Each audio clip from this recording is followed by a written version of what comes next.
wa asyhadu anna wa rasul alladzi la nabiyya ba'da amma ba'du. Ya, segala puji bagi Allah yang telah memberikan kita kesempatan pada pagi hari ini sehingga kita masih bisa dipertemukan dalam agenda closing asistensi mata kuliah agama dan etika Islam Institut Teknologi Sumatera semester genap tahun ajaran 2021-2022. Pada kesempatan kali ini saya akan menjadi MC menggantikan MC yang sebelumnya. Anda mohon izin kepada panitia yang lainnya. Baik, untuk memulai agenda kita pada pagi hari ini kita awali dengan melafazkan basmalah. Bismillahirrahmanirrahim.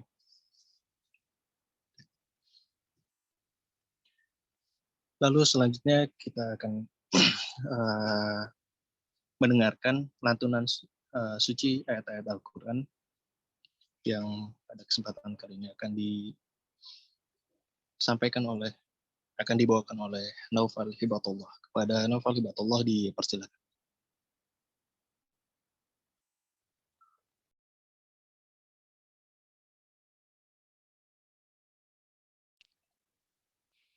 Bismillahirrahmanirrahim. Assalamualaikum warahmatullahi wabarakatuh.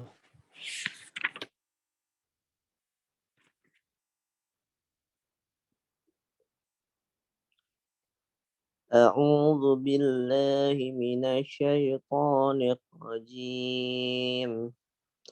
Bismillahirrahmanirrahim.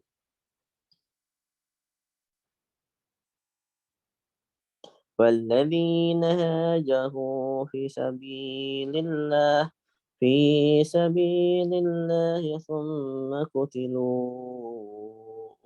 ماتوا لا يرزقنهم الله رزقا حسنا وإن الله لهو خير الرازقين ليدخلنهم مدخلا يرضونه وإن الله لعالم حليم ذلك ومن عاقب بمثل ما عوقب به ثم بغي عليه لينصرنه الله إن الله لعفو غفور ذلك بأن الله يولج الليل في النهار ويولج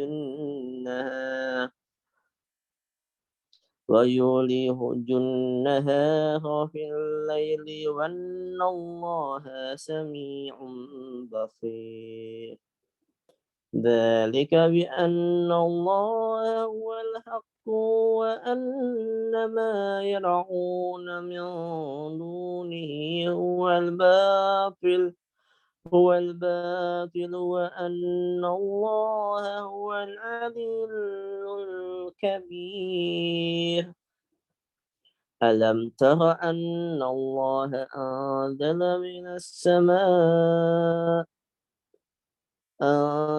من السماء ماء فتصبح الأرض مخضرا إن الله لطيف خبير له ما في السماوات وما في الأرض وإن الله لهو الغني الحميد ألم تر أن الله سخر لكم ما في الأرض والفلك تجري في البحر بأمره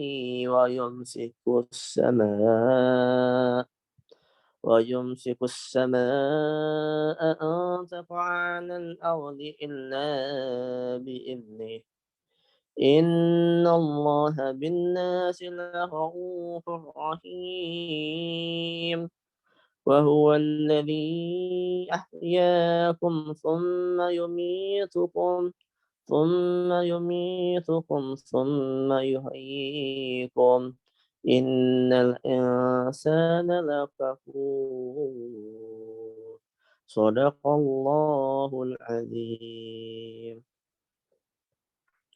Wassalamualaikum warahmatullahi wabarakatuh. Waalaikumsalam warahmatullahi wabarakatuh. Baik, jazakallah khair pada Akh Naufal Hibatullah yang sudah membacakan ayat suci Al-Qur'annya. Semoga bagi kita yang mendengarkan dan yang membacanya akan sama-sama diberkahi oleh Allah Subhanahu wa taala. Baik, kita lanjutkan ke acara selanjutnya. Ini acara yang kita tunggu-tunggu ya. Acara tausiah closing asistensi agama dan etika Islam. Sebelumnya Ani mau ngasih tahu dulu nih siapa sih pemateri kita. Mungkin panitia boleh share screen mengenai CV dari pemateri kita pada pagi hari ini.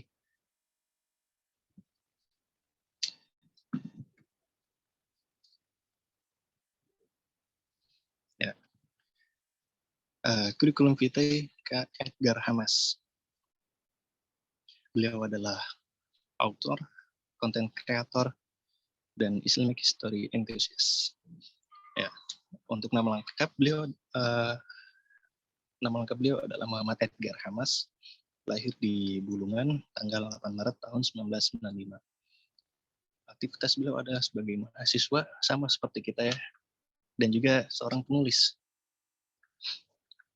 Ya, beliau merupakan founder dari media dakwah berbasis sejarah Gen Saladin yang berdiri sejak akhir tahun 2018 yang menyampaikan tadabbur sejarah Islam dengan konsep yang mudah dipahami dan memaksimalkan visual grafis.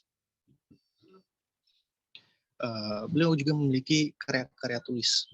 Di antaranya ada untuk kalian yang rindu perubahan, belajar dari negeri para nabi, berkah Madinah, penggerak sejarah, The Untold Story, The Untold Islamic Story, dan 101 fakta hebat sejarah Islam. Ya, untuk riwayat pendidikan beliau, SD beliau dari tahun 2001 hingga tahun 2007 di MI Muhammadiyah Sudagaran Wonosobo. Yang dilanjut dengan SMP-nya di SMP IT Ihsanul Fikri Magelang tahun 2007 sampai 2010. SMA-nya di Madrasah Aliyah Husnul Khatimah Kuningan tahun 2010 hingga tahun 2014. Yang kebetulan ini juga merupakan satu alma mater nih Kak, dari MA Husnul Khatimah Kuningan. Ya, untuk S1-nya, beliau di Universitas Al-Azhar Kairo, Mesir. Dan beliau juga ngambil S1 juga di Universitas Islam Madinah Arab Saudi tahun 2017 hingga tahun 2021. Ya, tanpa harus panjang lebar nih yang jelasin mengenai beliau, langsung aja kita dengarkan langsung nih pemaparan materi dari Kak Edgar Hamas. Ya, kepada Kak Edgar Hamas dipersilakan. Baik, terima kasih. Apakah suara saya terdengar dengan baik, Mas? Ya Kak, terdengar sangat jelas. Iya. Alhamdulillah. Bismillahirrahmanirrahim. Assalamualaikum warahmatullahi wabarakatuh. Waalaikumsalam warahmatullahi wabarakatuh. Alhamdulillahilladzi bi ni'matihi tatimmus shalihat. Walhamdulillahi bi ni'matihi tatanazzalur rahmat. Assalatu wassalamu ala nabiyyina Muhammad wa ala alihi wa sahbihi wa man sara ala nahjihi ila yaumiddin. Amma ba'du. Teman-teman semuanya yang dirahmati Allah Subhanahu wa taala, selamat pagi, selamat berahad pagi. Barangkali di antara teman-teman sudah ada yang sarapan, ada yang baru bangun. Kalau bangun tidur sih nggak mungkin ya, karena ini husnudon aneh udah pada subuh gitu ya. Sudah pada beraktivitas, ada yang lagi ngopi, ada yang habis bersih-bersih halaman depan rumah, atau setidaknya merapihkan kamar, menunggu Doraemon muncul di RCTI. Ala kulli hal, teman-teman. Semoga hidup kita dijadikan Allah sebagai hidup yang produktif. Doa pertama, doa yang lagi sering saya ucapkan beberapa waktu ini adalah Allahumma dabbir umurana fa inna la nuhsinu tadbir. Ya Allah, tatalah urusan kami sebab kami tidak pandai menatanya.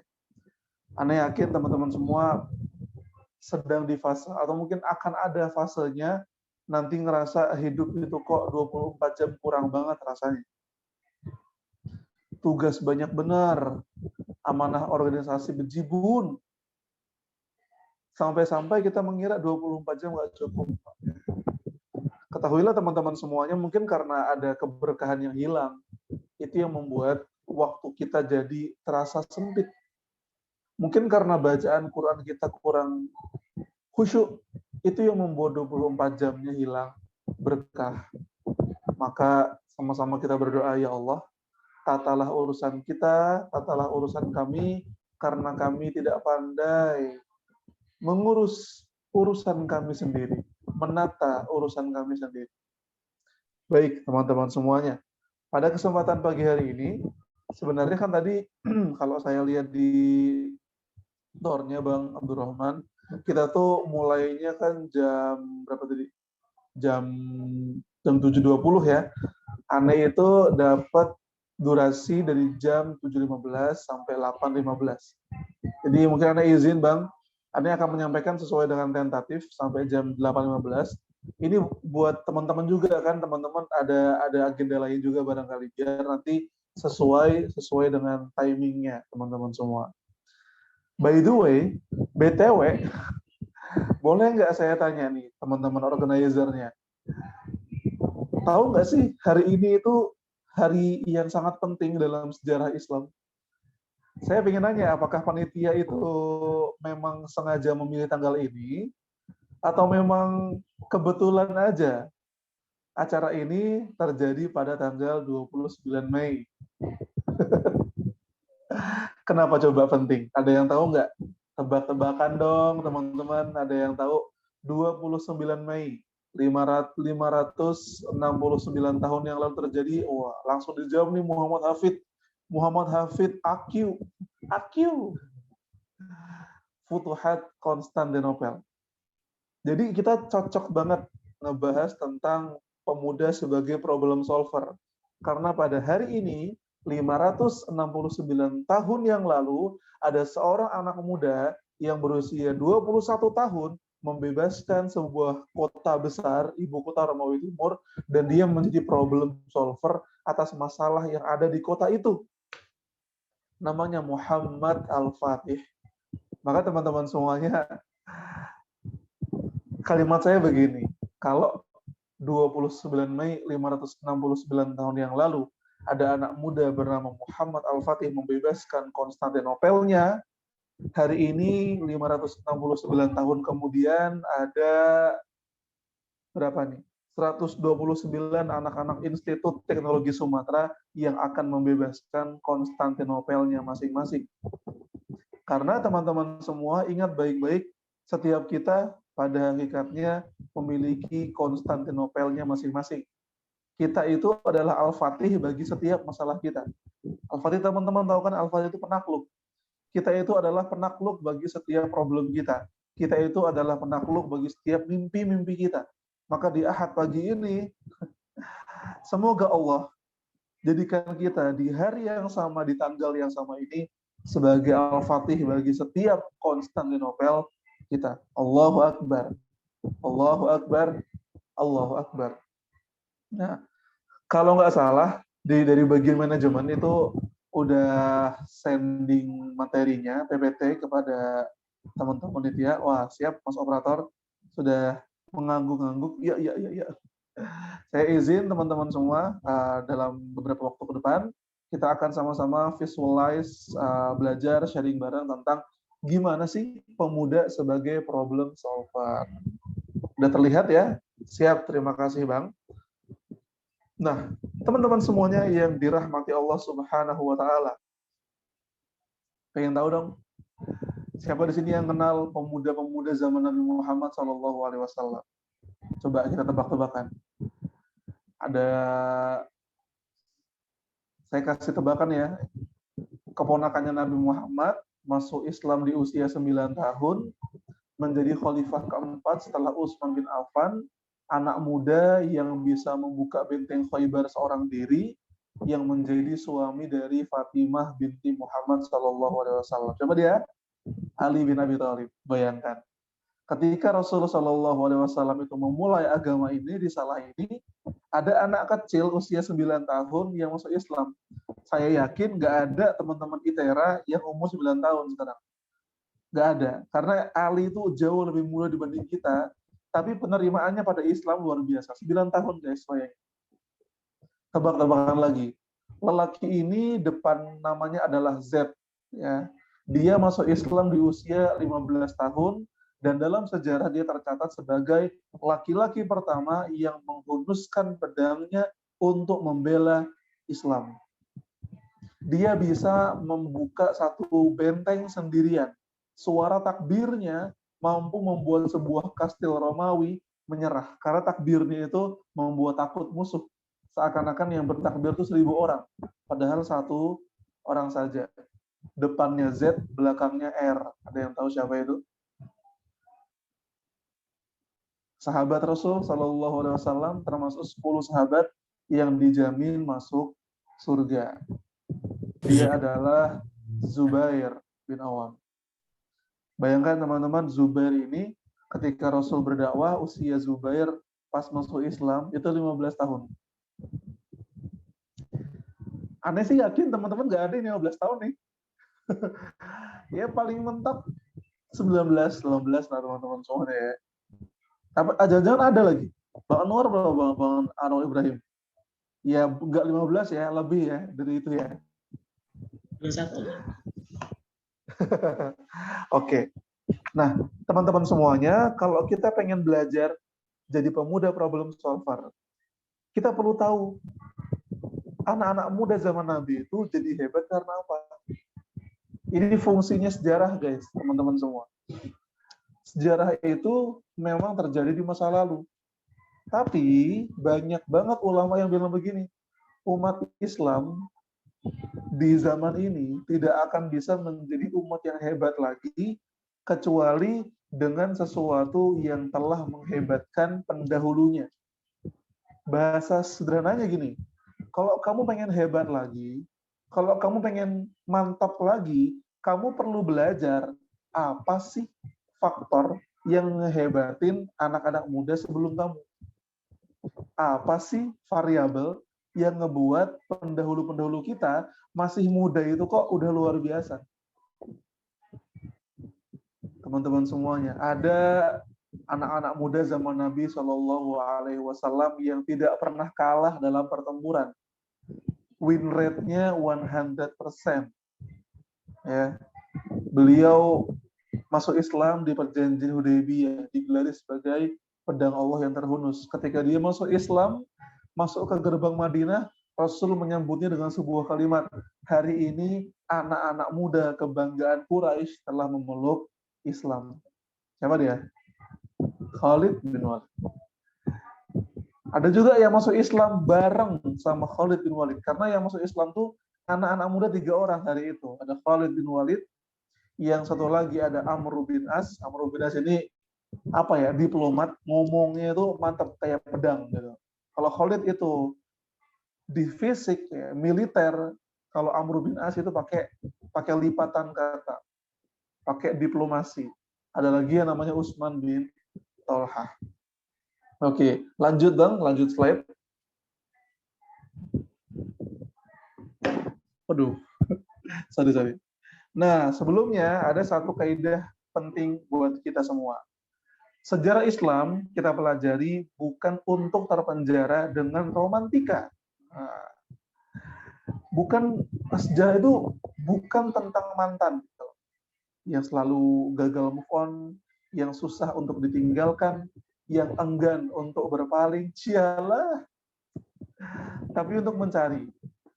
Sejarah itu kita pelajari untuk mencari apa yang membuat pendahulu kita hebat dan apa yang membuat nenek moyang kita bisa runtuh. Ini ya, teman-teman, penting sekali. Kita mempelajari bagaimana caranya bangkit, kita mengevaluasi kenapa sebabnya jatuh, Seperti itulah fungsi agar sejarah jadi berarti. Nah, mungkin teman-teman semuanya di sini ada banyak yang first impression-nya sama sejarah itu boring. Dulu belajar sejarah pakai LKS, ngafalin tanggal, tahun, nama tokoh, boring semuanya, membosankan. Itu mungkin yang membuat kita tuh jadi apatis, gak peduli sama sejarah.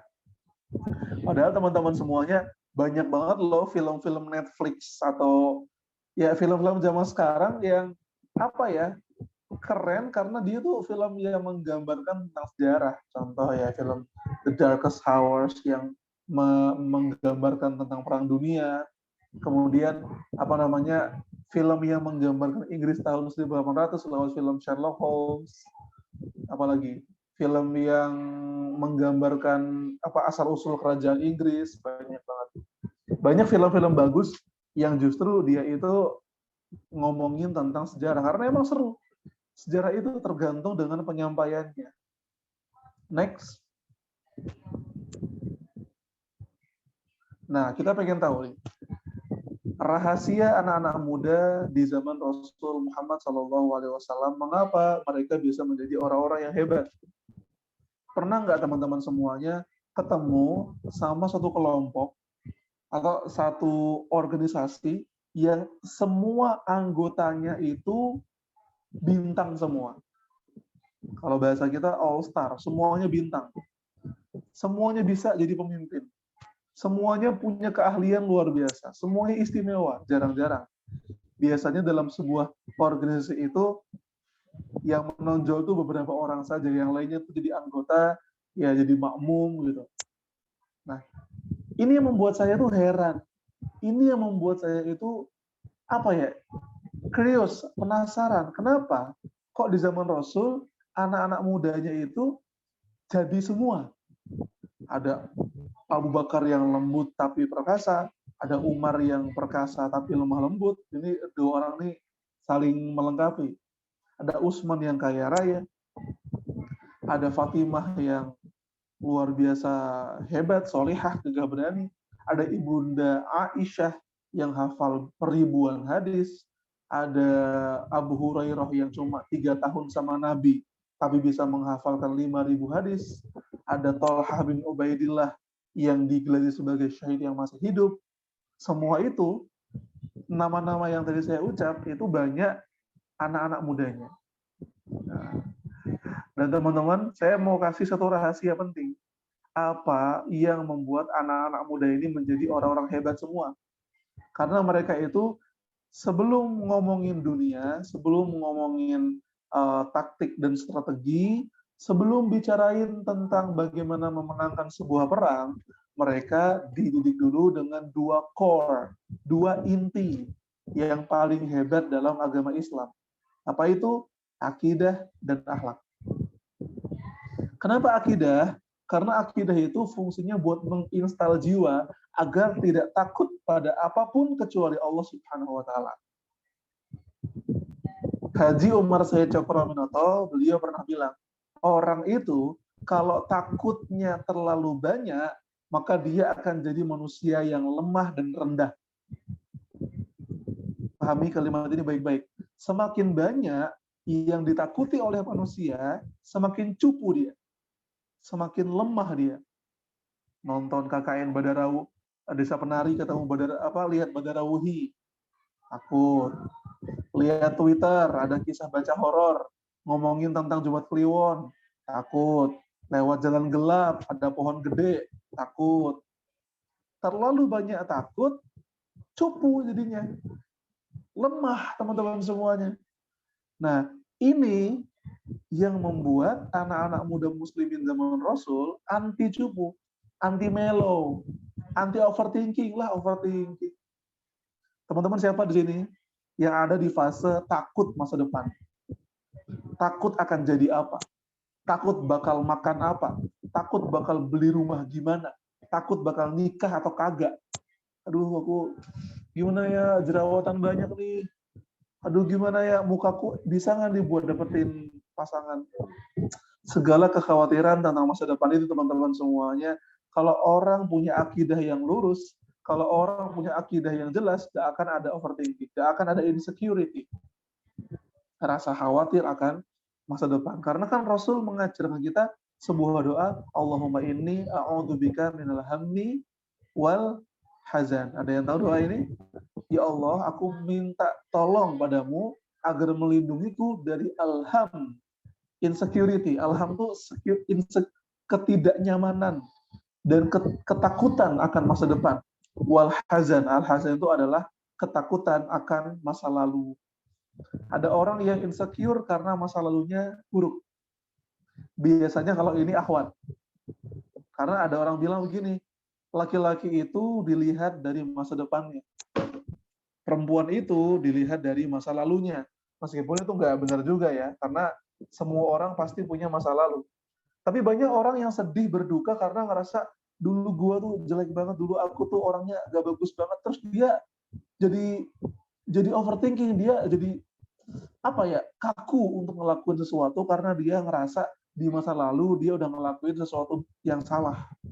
Ada orang yang khawatir karena masa depan. Nah, kalau orang sudah punya akidah, dia takut pada Allah saja, tidak pada yang lain, dan bahwa Allah itu mengampuni dosa yang lalu dan menjamin apa-apa yang ada di depan, itu membuat dia tidak takut. Makanya Ali bin Abi Thalib itu bisa membuka gerbang Khaybar seorang diri. Khaybar, tahu Khaybar teman-teman? Tahu nggak perang Khaybar? Perang Khaybar itu kaum muslimin 2.400 kaum muslimin melawan 8 benteng Yahudi. Jadi Yahudi itu ngumpul di situ rame, semuanya kalah oleh kaum muslimin. Dan salah satu bentengnya ditaklukkan seorang diri oleh Ali bin Abi Thalib.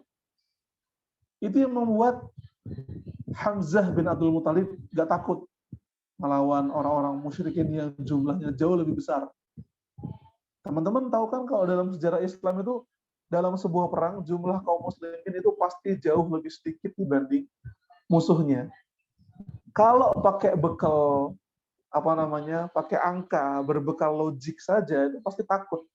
Tapi teman-teman, akidah yang dalam, yang lurus, yang sehat itu mengalahkan segala kemustahilan. Yang kedua, akhlak.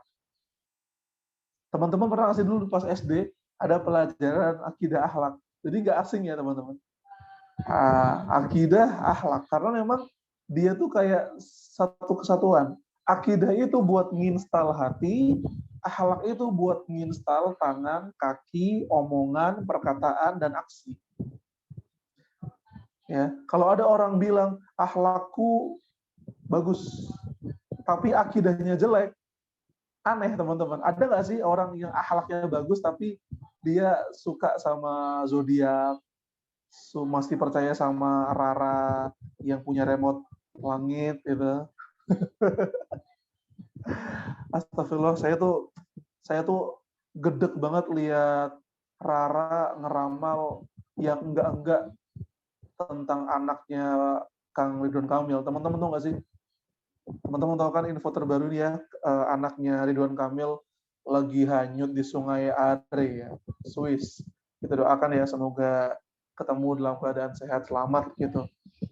Orang tua mana yang nggak hancur anaknya hilang teman-teman semua, padahal lagi di negeri orang gitu loh. Parahnya itu si Rara ini tuh kayak gitu loh, ngomong tanpa empati. Jasadnya anaknya Kang Emil udah ditemukan, jantungnya tertusuk. Ya Allah, ya Allah. Emang tugasnya peramal ya, bikin kayak gitu-gituan ya. Kembali ke laptop teman-teman semua. Nah, teman-teman tahu nggak di mana para sahabat belajar akidah dan akhlak ini? Kan dulu belum ada sekolah tuh. Dulu belum ada kampus. Di zaman Rasul Shallallahu Alaihi Wasallam belum ada sekolah dimanapun belum ada. Universitas pertama di dunia didirikan 300 tahun setelah Rasul Shallallahu Alaihi Wasallam. Pertanyaannya adalah di mana para sahabat-sahabat hebat ini belajar tentang manisnya akidah dan mulianya akhlak? Jawabannya adalah, ayo, mentoring. mereka belajarnya dari mentoring. Teman-teman akan kaget barangkali, Ustadz Edgar, mentoring kan istilah modern. Mana ada zaman Rasul mentoring? Salah, nggak gitu, teman-teman semuanya. Ada yang tahu nggak?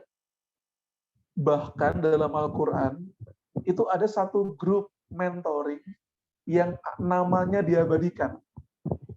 Mentoringnya Nabi Isa alaihi salam. Ada yang tahu nama mentoringnya Nabi Isa?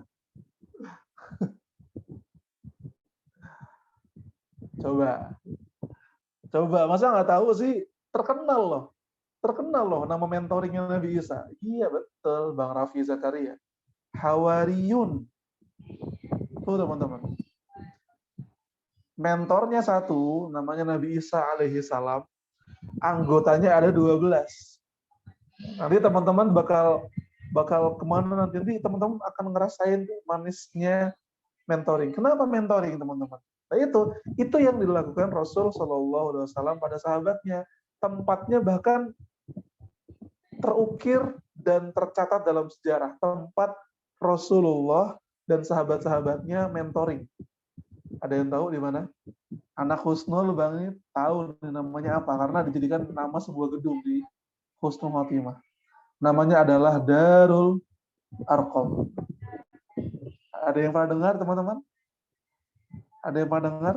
Ada sebuah tempat di zaman Rasulullah Shallallahu Alaihi Wasallam yang dijadikan tempat berkumpul para sahabat untuk belajar Islam, melingkar bersama baginda Rasulullah Shallallahu Alaihi Wasallam. Namanya adalah rumahnya Arqam atau dalam bahasa Arab Darul Arqam. Teman-teman tahu nggak Arqam ini siapa? Ini Arqam bin Abil Arqam itu nama seorang sahabat yang ketika Rasulullah Shallallahu Alaihi Wasallam mendakwahkan Islam, Arqam ini usianya masih muda juga, dan dia yang menjadi sponsor. Jadiin aja rumah aneh untuk bisa buat kegiatan pengajian, buat kegiatan mentoring. Umurnya Arqam saat itu adalah 18 tahun. Bayangin, muda sekali. Tuh teman-teman. Nah, teman-teman nanti ketika mentoring, ketika nanti teman-teman belajar Islam intensif gitu kan. Teman-teman akan ngerasain tuh dibimbing, apalagi dalam masalah 2 ini, akidah dan akhlak. Dan itu sesuatu yang telah mendidik para sahabat-sahabat hebat. Next. Nah, oke. Nah, teman-teman semuanya ketika Nabi Muhammad SAW hijrah ke Madinah, teman-teman tahu ini gambar apa yang tervisual dan terilustrasikan di depan teman-teman? Itu adalah gambar ilustrasi Masjid Nabawi. Dan kawan-kawan semuanya di masjid itu Rasulullah SAW mendidik sahabat-sahabatnya lewat lingkaran-lingkaran kajian. Ya, teman-teman semua. Jadi karena memang nggak ada sistem madrasah ya, belum ada sistem sekolah, ketahuilah teman-teman semuanya metode pendidikan yang salah satu yang paling tua di dunia itu adalah pendidikan dengan cara mentoring itu. Berkumpul orang-orang untuk mendengarkan nasihat seorang mentor, kemudian sharing di situ. Sang mentor kadang-kadang bertanya, contoh ada sebuah hadis, Rasul bertanya pada sahabat-sahabatnya, tahukah kalian orang mukmin itu ibarat sebuah pohon. Pohon ini itu batangnya penuh manfaat, buahnya manis, daunnya bisa menjadi pelepah untuk atap sebuah rumah, full manfaat. Apakah kalian tahu nama pohon itu? Mentornya bertanya, berdialog. Sahabat-sahabat ada yang ingin menjawab, saya Rasul menjawab, pohon kelapa, oh bukan, salah. Saya Rasul, pohon mangga, salah. Ada satu sahabat yang masih kecil, namanya Abdullah bin Umar. Aku tahu nama pohonnya apa, namanya pohon kurma. Tapi aku nggak mau jawab, soalnya ada orang-orang yang lebih besar dari aku usianya, tapi mereka itu jawabannya salah, jadinya aku nggak enakan kalau jawabannya benar. Itu kata Abdullah bin Umar. Nah, makanya majelisnya pun ramai, ada yang tua, ada yang muda. Next. Nah, teman-teman tahu ini kan pas juga dengan 29 Mei ya. Pembebas Konstantinopel tadi siapa namanya? Muhammad Al-Fatih. Dia berasal dari Kesultanan apa, teman-teman? Sultanan Utsmani. Bangsa apa mereka? Ada yang tahu? Bangsa Arab atau bangsa Kurdi atau bangsa Persia atau bangsa Turki? Anak-anak Utsmani, teman-teman, termasuk Muhammad Al-Fatih ini bukanlah orang Arab. Bukan orang Persia. Mereka adalah orang Turki. Ya. Sekarang nih, nenek moyangnya Erdogan tuh lah. Nenek moyangnya yang main film di Kurulus Osman sama Dilis Ertugrul gitu. Ya, orang-orang Turki ini teman-teman semuanya itu hidup 6 abad setelah Rasul Shallallahu Alaihi Wasallam. Lama sekali. Tapi mereka itu benar-benar bangsa yang hobi banget belajar. Bangsa yang gemar sekali mencari ilmu. Dan salah satu metode penting yang dilakukan oleh orang-orang Turki, kenapa mereka bisa menjadi mujahid besar, yaitu energy of mentorship. Mereka itu ada apa ya, yang nggak kayak mentoring yang kamu bayangkan ya teman-teman semua, tapi setiap tokoh-tokoh besar Utsmani, seperti Muhammad Al-Fatih, itu punya seorang mentor. Bahkan ada orang yang berkata, kalau yang membebaskan Konstantinopel secara fisik adalah Muhammad Al-Fatih, maka pembebas Konstantinopel secara spiritual adalah mentornya Al-Fatih. Tahu nggak? Ada yang tahu nggak siapa nama mentornya Al-Fatih? Cukup terkenal ya bagi teman-teman yang suka baca sejarah pembebasan Konstantinopel, karena guru ini yang menemani Al-Fatih ini, betul Bang Raffi Zakaria, Syekh Aq Syamsuddin. Seorang mentor, seorang ahli fikih, pakar akidah, dan juga ahli mikrobiologi, mikroba, teman-teman semuanya. Jadi, seorang saintis dan seorang ulama. Luar biasa. Teman-teman, Al-Fatih itu mulai mengepung Konstantinopel itu sejak tanggal 16 April. Berapa hari Al-Fatih mencoba mengepung Konstantinopel? Total pengepungannya 54 hari. Menurut teman-teman, ini saya mau tahu ya, menurut teman-teman, Muhammad Al-Fatih itu ada fase-fase ngedownnya nggak nih pas ngepung kota Konstantinopel? Ada nggak dia ngerasa, waduh kok susah amat ya? Kok nggak jebol-jebol ya nih temboknya nih? Apa saya bisa ya? Kayaknya saya mulai kehilangan percaya diri saya. Ada nggak fase-fase kayak gitu dia? Ketahuilah teman-teman, kenyataannya ada. Anak muda sehebat Al-Fatih itu ada masa-masa ngedownnya. Ada dia masa-masa nggak yakinnya. Nah, ini yang ingin saya ceritain nih. Kalau bukan karena peran mentornya Muhammad Al-Fatih, di hari ke-30, Al-Fatih pasti menyerah dan pembebasan Konstantinopel tidak akan terjadi. Di hari-hari ke-30-an tuh Al-Fatih ngerasa oleng, teman-teman. Pasukanku banyak yang mati, meriam udah ditembakkan kok nggak masuk-masuk. Musuh kok bisa bertahan sedemikian kuat. Akhirnya dia masuk ke tendanya gitu. Pusing gitu kan. Lalu dia mikir, mending aku cari inspirasi ke guru saya. Ketika Al-Fatih ini pengen nyamperin gurunya, Syekh Aq Syamsuddin, kata muridnya Syekh Aq Syamsuddin yang lain bilang, Syekh Aq Syamsuddin gak mau diganggu. Jangan ganggu Syekh Aq Syamsuddin. Al-Fatih bilang, saya kan sultan, saya pengen ketemu sama guru saya. Beliau maksa masuk gitu. Saya nggak mau nunggu di sini, saya mau masuk ke tenda guru saya. Pas beliau masuk ke tenda guru beliau, Syekh Aq Syamsuddin sedang sholat, berdoa dengan sangat khusyuk. Memohon pada Allah Subhanahu wa Ta'ala agar pembebasan Konstantinopel berjalan dengan lancar. Nah, melihat Syekh Aksyamsuddin itu sedang berdoa khusyuk, Al-Fatih tersungkur dan kemudian sadar bahwa ternyata membebaskan kota ini tidak hanya butuh ikhtiar saja, tapi juga butuh doa yang paling tulus, doa yang penuh, tawakal yang total, dan pengharapan yang maksimal kepada Allah Subhanahu wa Ta'ala. Itu yang membuat kita menang. Tidak hanya urusan meriam, tidak hanya urusan tajam-tajaman tombak, tidak hanya urusan besar-besaran pasukan, tapi yang membuat kita ini menang dia dibanding umat lain karena kita punya faktor X bernama sujud, kita punya faktor rahasia bernama khusyuk dalam doa, kita punya faktor yang unik bernama tawakal pada Allah Subhanahu wa Ta'ala. Akhirnya Al-Fatih sadar dan beliau mengembalikan semangat pasukan dengan sama-sama berdoa pada Allah, sholat yang khusyuk, beribadah yang rajin, sehingga pengepungan berjalan, tapi spiritual pasukan pun tetap berjalan.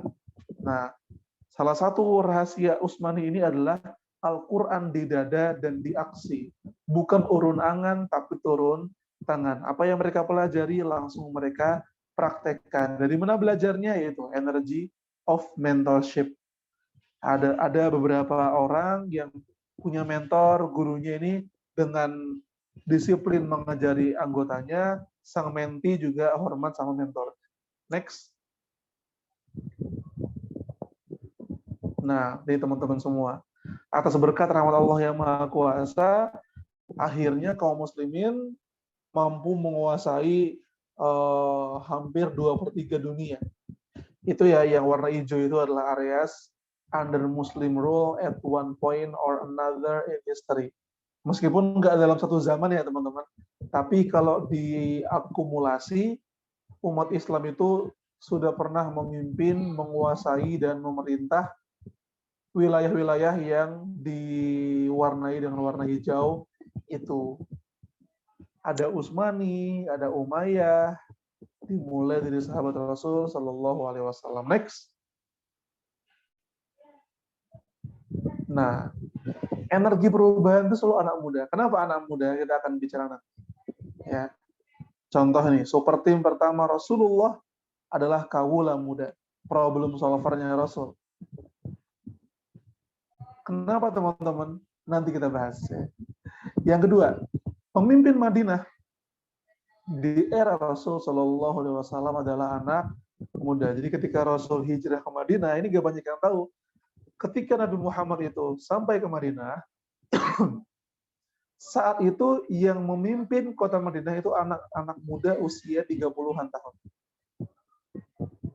Itulah salah satu faktor yang memudahkan orang Madinah gampang masuk Islam. Kenapa? Karena anak-anak muda itu cenderung terbuka dengan perubahan. Ya enggak? Beda sama orang tua. Orang tua itu kan Facebook diajarin. Maka Instagram pun belum tahu caranya, apalagi TikTok. Sementara anak-anak muda itu terbuka dengan perubahan. Anak muda itu lebih cepat update, lebih cepat upgrade. Itulah kenapa ketika Rasulullah Shallallahu Alaihi Wasallam sampai ke Madinah, yang nyambut memang anak muda yang siap menerima perubahan. Makanya proses masuk Islamnya warga Madinah itu jauh lebih cepat dibanding orang-orang Mekah. Rasul dakwah di Mekah 13 tahun, yang masuk Islam 70-an orang. Rasul ngirim 1 orang untuk bisa mendakwahkan Islam ke Madinah 1 tahun. Hampir semua penduduk Madinah masuk Islam. 13 tahun versus 1 tahun. Bayangkan teman-teman semua. Nah, pembebas besar zaman kekhalifahan adalah anak-anak muda. Contoh, next. Nah, kenapa anak muda? Ini penjelasannya. Karena anak muda itu punya 3 hal yang nggak dimiliki oleh orang tua atau anak kecil. Yang pertama, curiosity, rasa penasaran. Contoh tadi itu. Kenapa kok yang masuk Islam di masa Rasul itu anak-anak muda? Karena mereka penasaran. mereka tuh merasa kok di Mekah ini keadaannya nggak baik-baik aja, nggak ada perubahan, membosankan, flat gitu ya. Mereka rindu ada perubahan gitu. Hilang jahiliyahnya. Mereka tuh pingin di Mekah diisi oleh orang-orang yang baik. Makanya rasa penasaran itu ketika Rasul datang membawa risalah Islam, mereka penasaran, mereka ingin tahu gitu. Apa yang dibawa Rasul Shallallahu Alaihi Wasallam. Itu yang membuat mereka itu selalu mencoba hal-hal yang baru. Begitu anak muda zaman sekarang suka mencoba hal-hal yang baru, suka naik gunung sana sini, traveling gitu kan, suka mencoba teknologi yang baru, pengalaman yang baru, karena pada dasarnya anak muda itu selalu curious, penasaran dengan hal-hal yang baru. Yang kedua, power, kekuatan fisik lagi bagus-bagusnya, kemudian kekuatan waktu lagi luas-luasnya. Seorang guru pernah bilang, kalau ada dua power berkumpul dalam satu orang, yaitu kekuatan badan dan kekuatan luasnya waktu, dia akan mampu menciptakan perubahan yang besar. Sampai-sampai Bung Karno pernah bilang, berikan aku 10 anak muda, maka akan aku guncangkan dunia. Kenapa Bung Karno bilang begitu? Karena anak muda itu energinya gede banget. Dua ini kan gede banget. Sampai-sampai jadi dua ini jadi apa teman-teman? Jadi Infinity Stones. Ada apa? Power Stone, ada Time Stone. Time Stone dipegang sama siapa? Doctor Strange. Sampai-sampai jadi Infinity Stones teman-teman semua. Kekuatan fisik yang besar. Kita bisa begadang, kita bisa jalan jauh, kita bisa tidur sedikit. Yang kedua, kekuatan waktu yang luas. Saking luasnya waktu teman-teman, entah sudah berapa anime yang Anda rampungkan dalam 2 hari. Padahal dia seasonnya banyak. Wah. Tapi Anda rampungkan dalam 1 atau 2 hari. Ada series Korea tuh episode sampai 11. Harusnya selesainya seminggu 2 minggu. Tapi karena lagi estafet, bisa sehari gak tidur, begadang buat nyelesain drakor. Siapa tuh? Siapa ya? Mungkin teman-teman semua, nggak tahu juga. Tapi kayaknya setiap kita tuh ada fasenya kayak gitu ya teman-teman. Apa ya? Apa namanya? Maraton gitu. Maraton pengen nyelesain drakor atau nyelesain manga atau anime gitu ya. Yang ketiga, prinsip anak-anak muda di setiap masa itu menjadi hebat karena sekali mereka meyakini bahwa yang benar itu benar, mereka akan menjadi pejuangnya. Dan sekali mereka tahu bahwa yang buruk itu buruk, mereka akan menjadi orang yang memeranginya. Prinsip itu membuat anak muda menjadi problem solver, teman-teman semua. Nah, itu dia barangkali yang bisa saya sampaikan. Ada beberapa share lagi, saya lanjutkan. Next dulu, Bang. Sampai jam 8.15.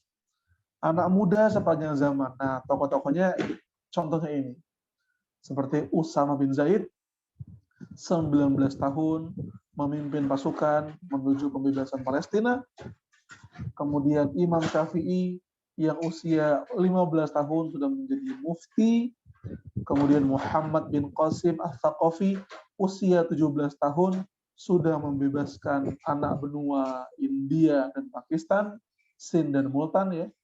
Ibnu Batutah memulai travelingnya di usia 18 tahun. Imam Bukhari mulai menulis kitab di usia 18 tahun. Al-Fatih membebaskan Konstantinopel usia 21. Dan ada sosok Abdurrahman Ad-Dakhil yang menyatukan Andalusia di usia 25 tahun. Next. Yang akhwat juga ada. Ibunda Aisyah yang di usia 17 tahun sudah hafal 2000 hadis. Ada Rufaidah Al-Aslamiyah yang di masa mudanya sudah menjadi dokternya para sahabat. Ada Lubna of Cordova, seorang wanita muda yang masih belasan tahun telah menjadi ahli matematikawan Andalusia. Ada Ibunda Hajar, pembangun pertama kota Mekah. Ada Ibunda Asiyah, the defender, Asiyah istri Fir'aun. Ada Syifa binti Abdillah, pengawas ekonomi di era Umar bin Khattab radhiyallahu anhu. Orang-orang ini orang-orang yang sejak masa muda telah berkiprah, teman-teman. Next. Nah, next lagi. Kapan-kapan itu? Next lagi. Next. Nah, ini dia. Terakhir, teman-teman akan dapatkan resep ini dalam mentoring. Maka teman-teman semua jangan melingkar, jangan ingkar, mari melingkar. Itu satu kalimat yang cukup sering terdengar bagi siapapun yang pengen mentoring. Jangan ingkar, mari melingkar. Kamu akan menjadi orang-orang yang bisa hebat dan menghebatkan, soleh dan menyolehkan, mantap dan memantapkan kalau teman-teman berjamaah bersama-sama. Jangan sendiri-sendiri, saatnya orang-orang baik berkumpul dalam satu lingkaran. Nah, dan teman-teman akan belajar banyak hal di mentoring. Ada 4 hal ini juga. Yang pertama, kekokohan prinsip. Belajar menjadi seperti Ashabul Kahfi. Yang kedua, menjadi orang yang wawasannya luas seperti Nabi Yahya alaihi salam. Yang ketiga, orang yang visi hidupnya jelas, yang cita-citanya mantap seperti Nabi Yusuf alaihi salam. Dan yang keempat, orang yang soleh dan menyolehkan, orang yang kuat dan menguatkan, orang yang hebat dan menghebatkan seperti Zulkarnain yang tertulis dalam Al-Kahfi ayat 95. Itu dia teman-teman yang bisa saya sampaikan. Wallahu a'lam bishawab. Selamat melingkar dan jangan ingkar, jangan sendiri-sendiri, saatnya menyatukan aksi. Wassalamualaikum warahmatullahi wabarakatuh. Waalaikumsalam. Waalaikumsalam warahmatullahi wabarakatuh. Wah, ini mah bukan sekedar materi ya, Kak. Ini sudah memotivasi kita semua ini, Kak. Jazakallah khair pada Kak Edgar sudah memberikan semangat, motivasi, dan semua ilmu pengetahuan sejarah yang Kak Edgar sampaikan. Baik, kita masuk ke sesi diskusi. Untuk kawan-kawan yang ingin bertanya, yang memiliki rasa ingin tahu mengenai dengan semua materi yang sudah Kak Edgar sampaikan, bisa dipersilakan untuk menggunakan fitur raise hand atau menggunakan kolom chat. Dipersilakan. Ada kawan-kawan yang ingin bertanya.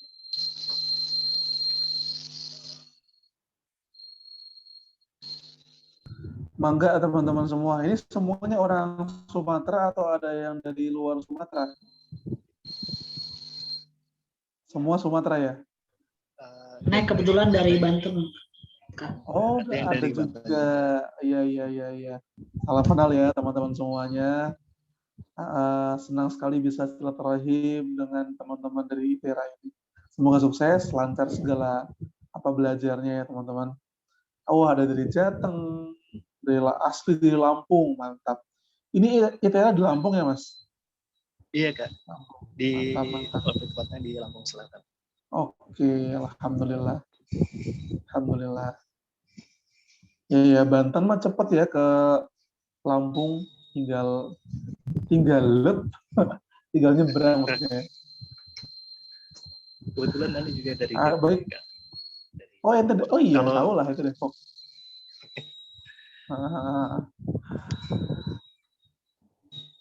Baik, mangga teman-teman semuanya.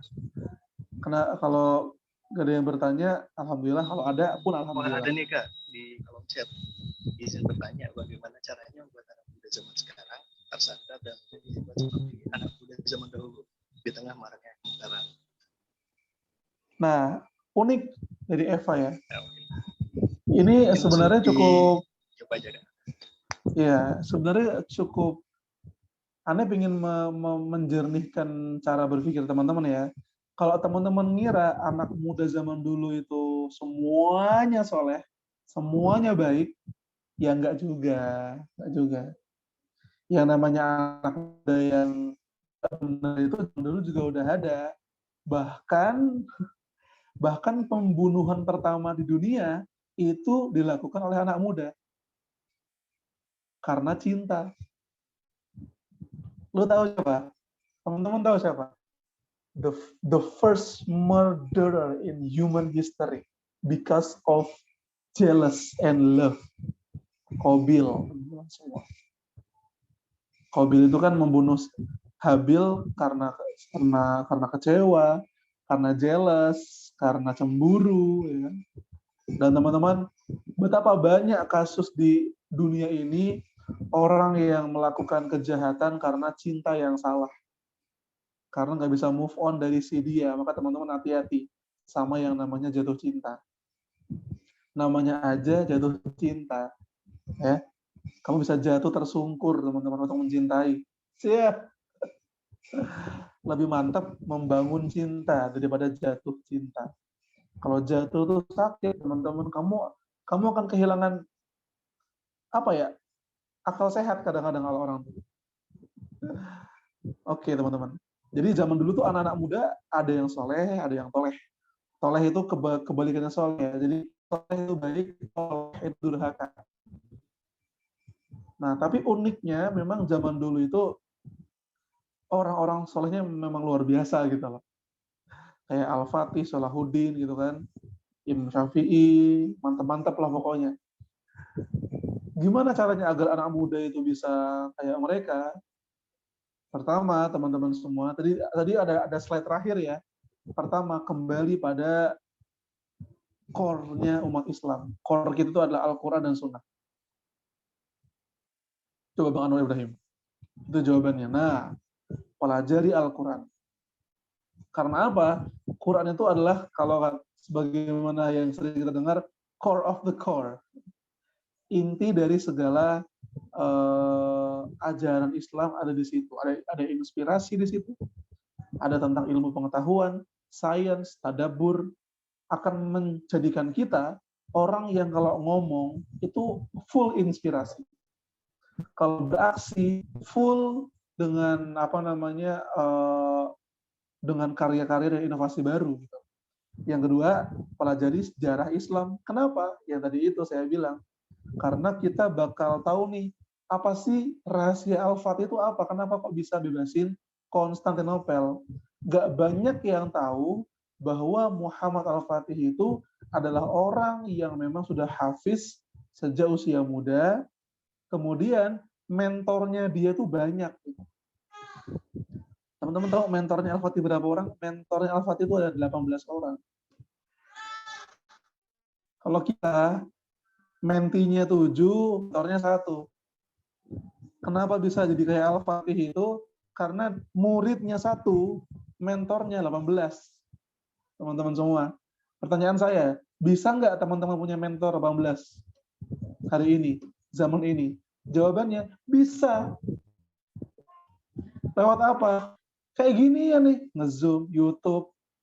Teman-teman bisa punya banyak guru di lain tempat, di lain waktu, dapat ilmunya, dapat inspirasinya dari banyak orang, meskipun kamu nggak pernah bertemu secara fisik. Tapi kamu mendapat inspirasi dari mentor kamu yang online gitu. Teman-teman semua, bisa, sangat bisa. Jadi Al-Fatih itu dulu bisa dapat mentor 18 karena duitnya banyak. Kita bisa dapat mentor banyak kalau kuotanya banyak gitu sekarang. Dan kuota alhamdulillah jauh lebih murah dibanding menyewa satu guru buat datang ke rumah, teman-teman semuanya. Alhamdulillah. Makanya yang namanya teknologi ginian tuh harus dimanfaatkan, teman-teman semua. Jangan selalunya nge-scroll Instagram, Twitter doang. Harus punya skala waktu buat lihat YouTube. Nah, ada wifi umum. Indah sekali. Anda datang ke Telkom di Lampung gitu kan, ya, nongkrong di situ malamingan, yang lainnya pada nonton Real Madrid sama Liverpool, Madrid 1-0 ya. Mungkin yang Liverpoolian tidak makan pagi hari ini, ya saya Liverpoolian, saya belum makan pagi. Teman-teman semuanya. Oke, itu ya. Itu yang kedua, pelajari sejarah Islam, biar tahu apa yang membuat mereka hebat. Yang ketiga, milikilah akhlak pemeran utama. Teman-teman semuanya. Kita itu jadi orang yang berakhlak, kita tuh jadi orang yang baik, bukan karena dibaikin, bukan. kita jadi orang baik karena memang Allah nyuruh kita baik. Itu contoh kecil. Kita itu ngasih orang bukan karena kita dikasih. Kita ngasih orang karena Allah dan Rasulullah nyuruh kita buat ngasih. Jadi kita itu menjadi orang yang punya akhlak mulia bukan karena kita tuh diperlakukan baik saja, tapi justru ke intinya kita ngelakuin perbuatan baik karena memang Allah nyuruh itu dan Rasul ngasih teladan itu, teman-teman semua. Gitu ya. Itu yang membuat kita jadi apa ya, gak akan habis energinya. Mau dibaikin orang, mau dibodoh-bodohin orang, mau dijelekin orang, kamu akan tetap bisa berbuat baik karena kamu berbuat baik bukan karena orang. Kamu berbuat baik karena Allah nyuruh itu. Dan itu luar biasa. Energi kamu gak akan habis buat berbuat baik. Wallahu a'lam bishawab.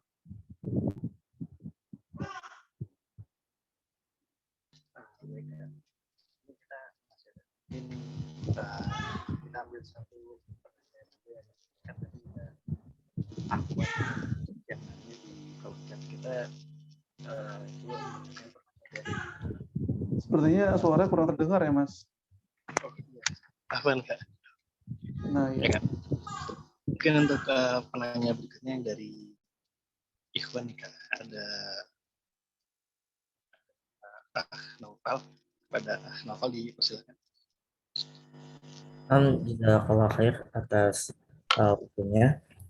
Tat, izin bertanya, Tat, tadi kan udah disampaikan bahwa salah satu untuk menyadarkannya itu ya kembali lagi gitu kepada agama, kembali lagi ke akidah, akhlak, segala macam. Permasalahannya yang di zaman sekarang tuh banyak, ya semoga aja nggak banyak sih, beberapa dominan pemuda saat ini memikirkan mindsetnya itu bahwa agama itu nanti belakangan ketika sudah tua gitu. Hal yang sekarang yang saya ingin tanyakan tuh bagaimana mengubah mindset tersebut bahwa agama itu udah lo nanti aja di hari akhir, di hari tua. Sekarang muda ya have fun aja gitu. Kebanyakan pemuda yang terjadi pada zaman sekarang. Nah, bagaimana sih kayak untuk menyadarkan bahwa agama itu penting untuk bangkitnya seorang pemuda yang hebat-hebat zamannya Rasulullah, zaman seperti Muhammad Al-Fatih dan Salahuddin Al-Ayyubi dan sebagainya macamnya. Jazakallah khair atas. Oke. Terima kasih Bang Noval. Tadi yang baca Quran ya. Terima kasih. Nah gini, ya. Syukran jazakumullah Bang Noval dan teman-teman semuanya.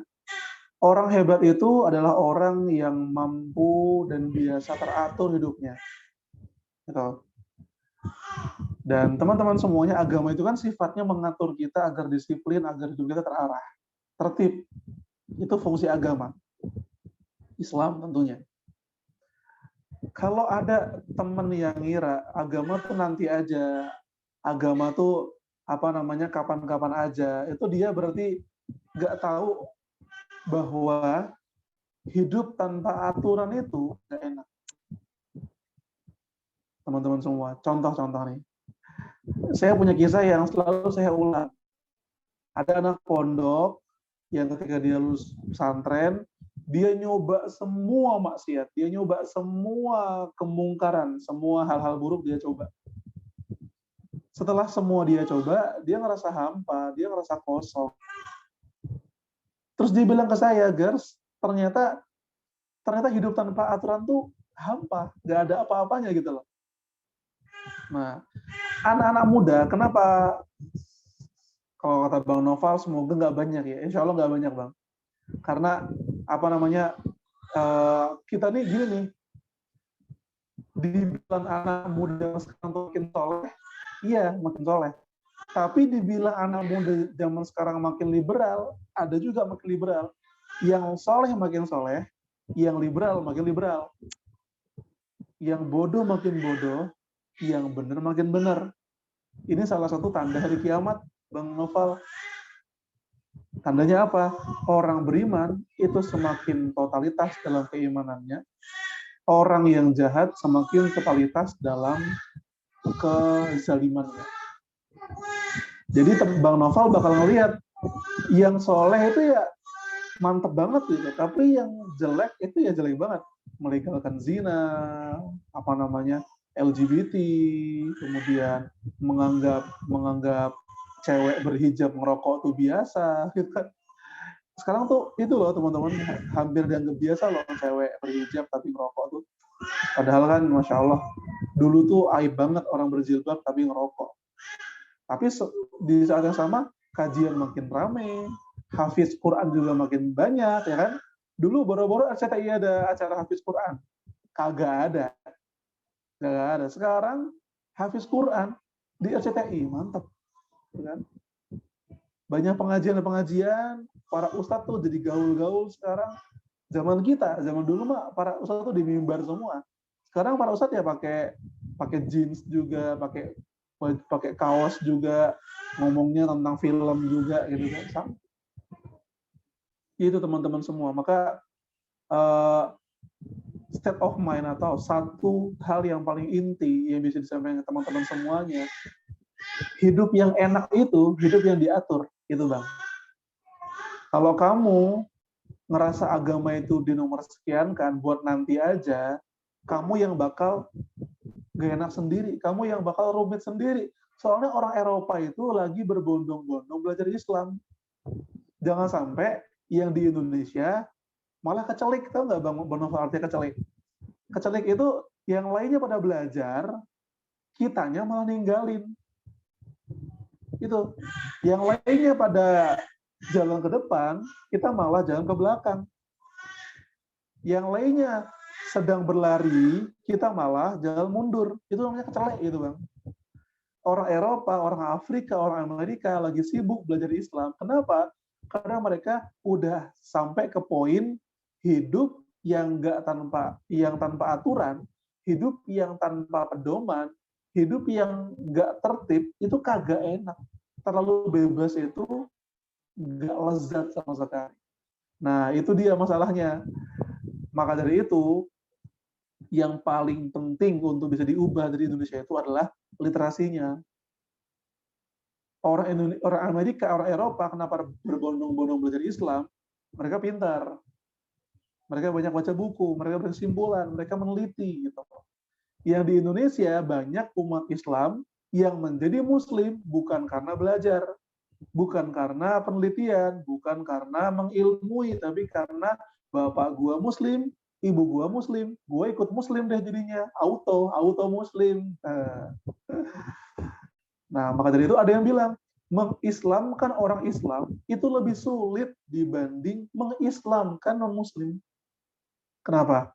Karena non-Muslim itu ketika masuk Islam biasanya karena mereka tahu ilmunya, karena mereka sudah berkesimpulan, oh Islam itu benar. Gitu. Tapi mengislamkan orang Islam itu butuh waktu yang panjang. Makanya mentoring ini penting banget karena salah satu cara kita untuk mengislamkan diri kita lagi. Karena banyak umat Islam, ya tapi ya itu KTP doang. Makanya Bang Novel pasti pernah lihat kan orang yang kagak sholat subuh di masjid tapi Idul Fitri rame betul. Ya, orang yang di dalam kepalanya dia mikir, gua nggak apa-apa, nggak sholat, yang penting sholat Jumat masih di masjid. Jadi dia sholat sekali sepekan, sholat Jumat doang, dan dia ngira itu benar. Itu terjadi pada umat Islam. Kenapa? Karena masuk Islamnya tanpa ilmu, tanpa basirah. Tugasnya Bang Noval, tugasnya Bang Anwar Ibrahim, tugasnya Bang Abdurrahman, tugasnya teman-teman di ITERA untuk first of all sebelum mengislamkan orang lain, mengislamkan dulu diri sendiri. Gitu. Wallahu a'lam bishawab. Kembali kepada Bang Abdur. Ya, sepertinya kita ada juga yang ingin bertanya karena waktunya sudah terbatas ya. Jadi mungkin untuk teman-teman yang ingin bertanya bisa mengontak langsung ya dengan FBR ya. Dan jangan lupa kajiannya kan menggunakan konten Saladin. Dan bisa di follow juga nih Instagramnya FBR dan Instagramnya Saladin. Mungkin untuk sesi tausiah ini kita cukupkan. Terima kasih kepada Kak Edgar yang sudah memberikan materi motivasi yang sangat menginspirasi kita di pagi hari ini. Ya, saya ucapkan terima kasih dan kami ucapkan juga jazakumullah khair. Sama-sama. Wa barakallahu fiik. Jazakumullah khairan jazaa. Baik, pada Kak Edgar, jika Kak Edgar ada urusan lain, mungkin Kak Edgar bisa kami persilahkan. Baik, terima kasih. Selamat berahad ria, teman-teman. Selamat liburan. Ya. Pamit dulu ya. Assalamualaikum warahmatullahi wabarakatuh. Waalaikumsalam warahmatullahi wabarakatuh. Waalaikumsalam warahmatullahi wabarakatuh. Waalaikumsalam. Oke teman-teman, jangan ada yang live dulu karena setelah ini akan ada beberapa hal-hal penting yang akan disampaikan Ane sendiri sebagai perwakilan dari panitia asistensi mata kuliah agama dan etika Islam. Baik, kita lanjutkan ke agenda berikutnya. Ini agenda pemaparan mengenai asistensi lanjutan.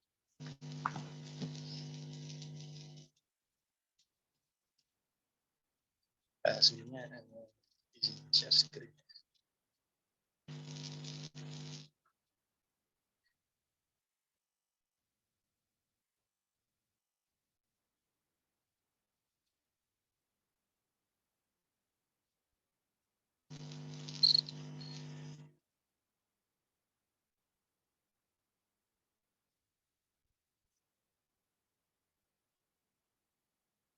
Sudah terlihat belum ya?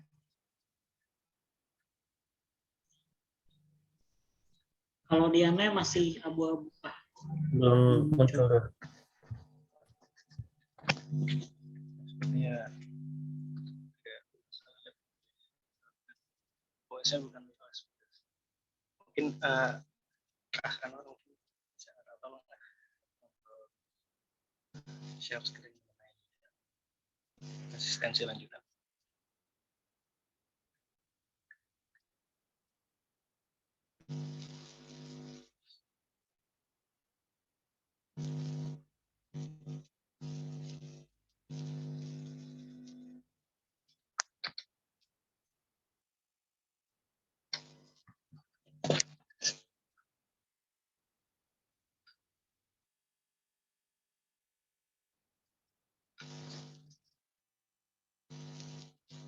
Mungkin teman-teman bertanya-tanya ya, ada asistensi lanjutan.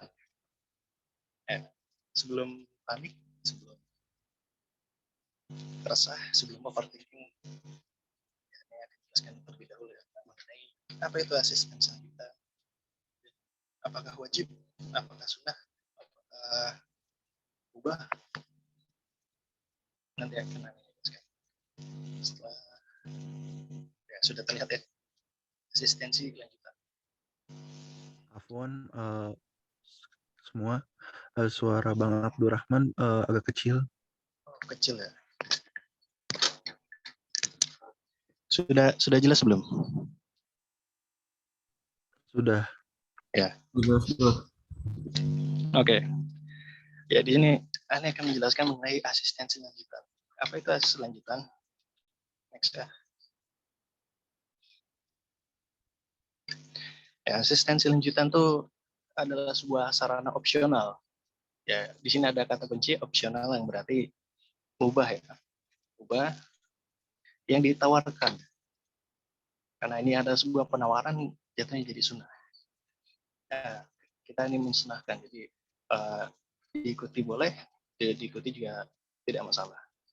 Kepada mahasiswa muslim yang telah mengambil mata kuliah agama dan etika Islam dan telah melakukan asistensi untuk dapat memperdalam ilmu agama Islam, untuk bisa menjalin ukhuwah Islamiyah lebih erat serta saling belajar dan mengingatkan dalam hal kebaikan dalam bentuk kegiatan seperti asistensi AEI ya, dalam kelompok kecil dengan parameter yang akan disediakan namun di luar dari mata kuliah agama Islam, dan ini juga tidak mempengaruhi dari asistensi. Ya, next. Nah, muncul sebuah pertanyaan, apa sih bedanya asistensi yang biasanya dengan asistensi lanjutan ini? Nah, lanjut. Bedanya itu jumlah anggotanya tentu berbeda. Karena kan biasanya kalau misalnya di semester ganjil itu jumlah anggota asisten KRI lebih dari 100 orang ya.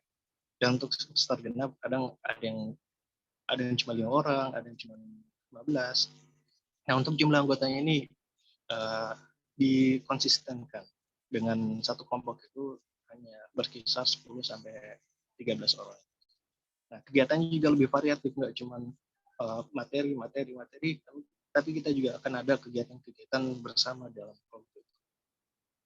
Ya, seperti mungkin ada futsal, mungkin ada kita hiking bersama, atau kegiatan-kegiatan lain yang sesuai dengan kesepakatan dari kelompoknya. Dan juga lebih intensif.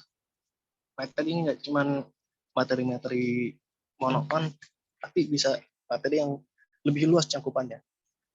Kita akan membahas juga bisa membahas minat kalian di dalam asistensi lanjutan itu dan lain sebagainya. Dan juga lebih bersifat non formal. Jadi kalian nggak perlu terlalu kaku di dalam asistensi itu, karena di dalam asistensi lanjutan ini sifatnya non formal. Namun ini ada catatan untuk tetap memperhatikan etika dan adab dalam Islam saja. Nah, satu lagi, di asistensi lanjutan ini mentornya merupakan dosen-dosen yang sudah terpilih dari koordinator asisten koordinator lanjut apa sih manfaatnya? Ya sepertinya harusnya ini sudah jelas ya apa yang disampaikan sama Kak Edgar. Apa sih manfaat dari mentor ini? Ya, salah satunya kan juga untuk bisa mendapatkan ilmu tentang akidah dan akhlak. Bagaimana hubungan di antara keduanya dan bagaimana mengkonsistenkan antara keduanya. Dan juga kalian bisa lihat di PPT juga itu kan manfaatnya itu kita bisa mendapat teman yang dapat saling mengingatkan dan kebaikan, ilmu yang bermanfaat, mempererat ukhuwah, dan asistensinya ini lebih intensif. Jadi kan kalau misalnya kalian ikut perwalian itu kan hanya sebatas akademik. Di luar akademik mereka kan istilahnya di luar cakupan mereka, di luar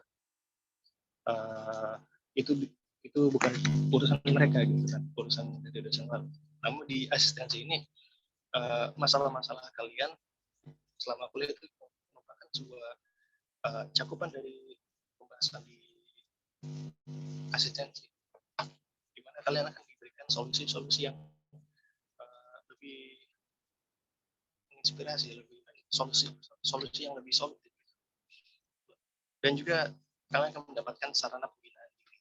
Ya seperti yang tadi Edgar juga bilang, kita harus membina diri kita sendiri.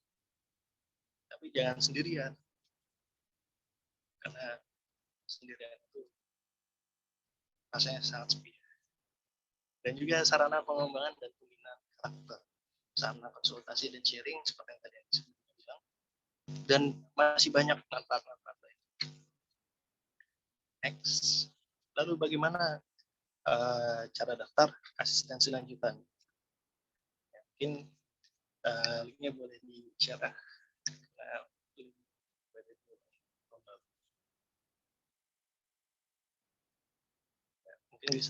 Mungkin nanti akan share di kolom chat.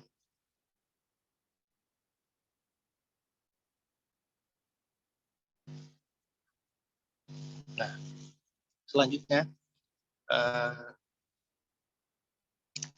untuk bisa ikut asistensi lanjutan nanti di link yang akan share, pilih opsi untuk bersedia mengikuti asistensi lanjutan ya, nanti di Google Form yang akan kirim. Dan link absen itu sifatnya wajib untuk diisi dari semua mahasiswa asistensi yang mau ikut maupun yang tidak, dan pastikan nomor yang diisi sesuai dan dari tim pengurus asistensi.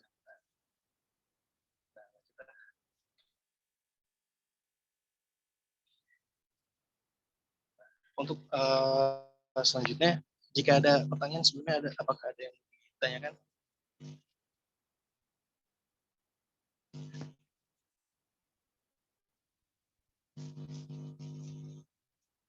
Nah, mungkin ini ada beberapa question sebelumnya yang biasa disampaikan. Pertama, kan ada asistensi lanjutannya, kegiatannya apakah seperti halakoh? Ya, halakoh itu kan sebenarnya cuma istilah dari bahasa Arab. Ya, artinya sama aja. Ya, ini lingkaran. Ya, asistensi ini lanjutannya bentuk kegiatannya seperti halakoh atau mentoring. Jadi bagi yang sudah ikut, ini khusus untuk yang ikut UKM Madani, karena pembinaan kelompok dari asistensi lanjutan dan mentoring di Madani itu sama. Jadi yang ikut UKM Madani tidak disarankan tidak perlu mengisi asistensi lanjutan karena sudah otomatis masuk ke asistensi lanjutan. Lalu mulainya kapan dan sampai kapan? Nah, mulainya ini sampai semester depan, sekitaran semester depan, dan akan menjadi kegiatan rutin per pekan sampai seterusnya,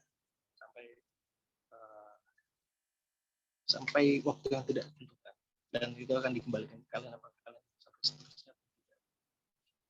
Nah, terus mentornya siapa? Ya, seperti yang sebelumnya Anda bilang, ya, mentornya ini akan diisi oleh dosen-dosen yang jadi koordinator. Ya, tentu dosen-dosennya bukan dosen-dosen yang monoton. Tentu dosen-dosennya dosen-dosen yang sudah terpilih, sudah terseleksi, dan dosen-dosen yang kalian tidak perlu kaku lagi untuk berinteraksi dengan dosen. Yang tidak ikut atau terdaftar sebagai peserta asistensi mata kuliah agama, apakah boleh ikut? Ya, tentu boleh.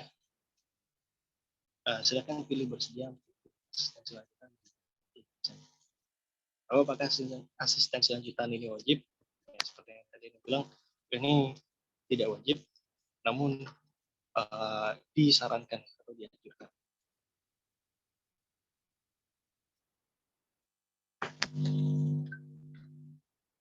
Apakah ada pertanyaan lain selain dari yang sudah tertera di PPT?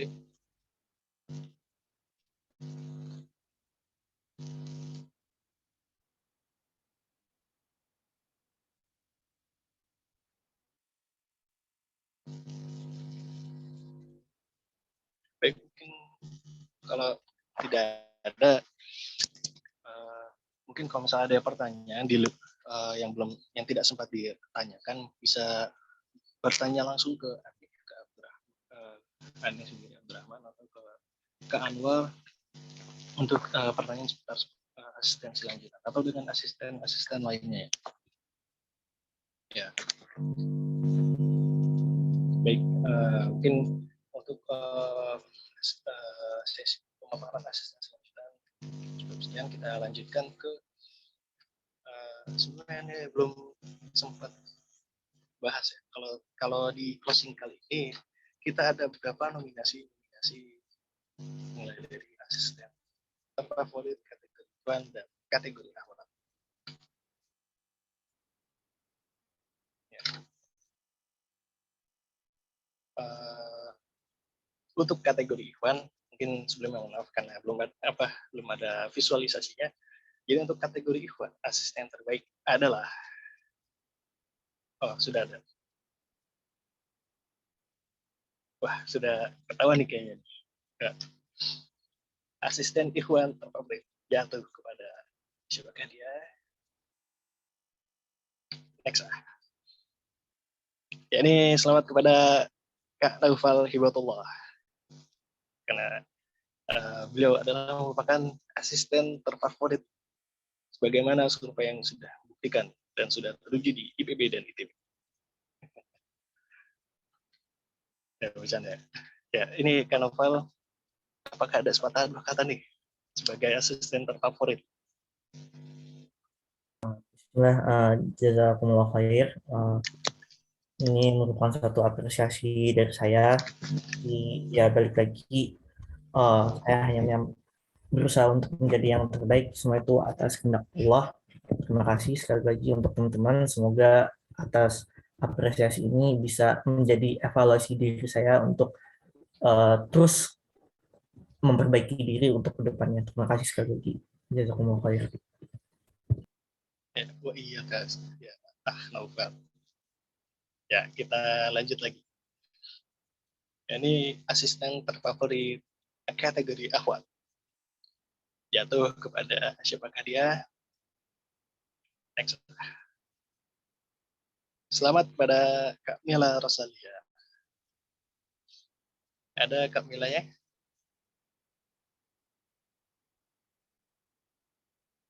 Wah, tentunya lagi berhalangan hadir ya. Ya mungkin nanti untuk asisten-asisten terfavorit bisa menghubungi Ania atau Kak Anwar untuk apresiasi kami dan untuk sertifikat dan ada sedikit di sana. Ya mungkin jazakumullah khair.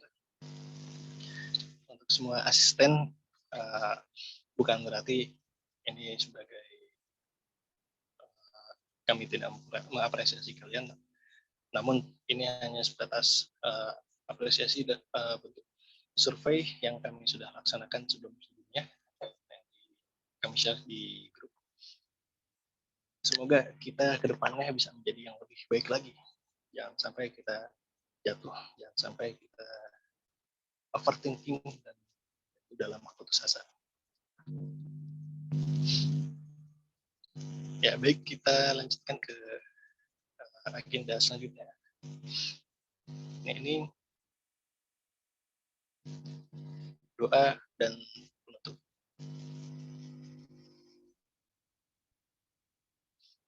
Mungkin kepada petugas sebelum kita tutup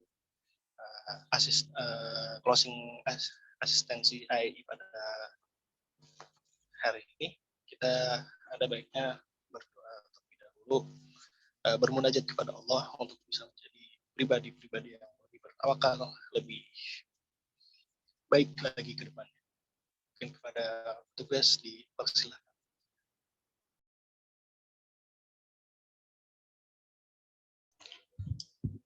Baik, sebelum menutup acara kita pada pagi hari ini, alangkah baiknya kita berdoa terlebih dahulu. Sejenak kita tundukkan pandangan kita dan juga mengharapkan ridho Allah Subhanahu wa taala. Allahumma sholli ala sayyidina Muhammad wa ala ali sayyidina Muhammad kama shallaita ala sayyidina Ibrahim wa ala ali sayyidina Ibrahim wa barik ala sayyidina Muhammad wa ala ali sayyidina Muhammad kama barakta ala sayyidina Ibrahim wa ala ali sayyidina Ibrahim fil alamin innaka Hamidum Majid. Allahumma innaka ta'lamu anna hazihil qulub qad ijtamat ala mahabbatik wa taqat ala ta'atik wa tawahadat ala da'watik wa ta'adat ala nusrati syariatik khawasikillahumma rabitataha wa dimuddaha wahdiha subulaha wa amlaha binurikal lazi la yahbu wa shrah sudurha bifaidul imani bik wa jamirik tawakkuli alaik wa hiha bimarifatik wa amit ala sahadatik bisabirik innaka ni'mal maula wa ni'man nasir. Allahumma amin wa sallallahu ala sayyidina Muhammad wa ala alihi wa sahbihi wa sallim walhamdulillahi rabbil alamin. Assalamualaikum warahmatullahi wabarakatuh. Waalaikumsalam warahmatullahi wabarakatuh. Ya baik, sampailah kita pada akhir acara.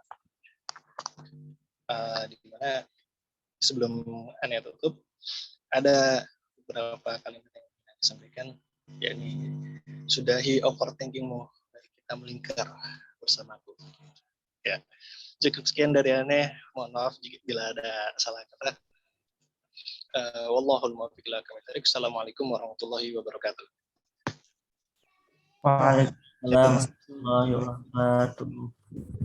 Untuk teman-teman jangan lupa yang mahasiswa atau kuliah agama Islam untuk melakukan presensi ya. Itu presensinya wajib diisi bagi mahasiswa agama Islam yang semester ini, baik yang mau ikut asistensi lanjutan ataupun tidak. Nah, kalau yang mau ikut asistensi lanjutan, silakan pilih di pertanyaan asistensi lanjutan, pilih bersedia. Dan untuk pertanyaan-pertanyaan tentang yang terkait asistensi lanjutan, kalau teman-teman masih ada pertanyaan, boleh disampaikan ke asisten masing-masing atau melalui grup, melalui ketua kelas, dan ketua kelas nanti disampaikan di grup koordinasi ketua kelas ya. Mungkin seperti itu.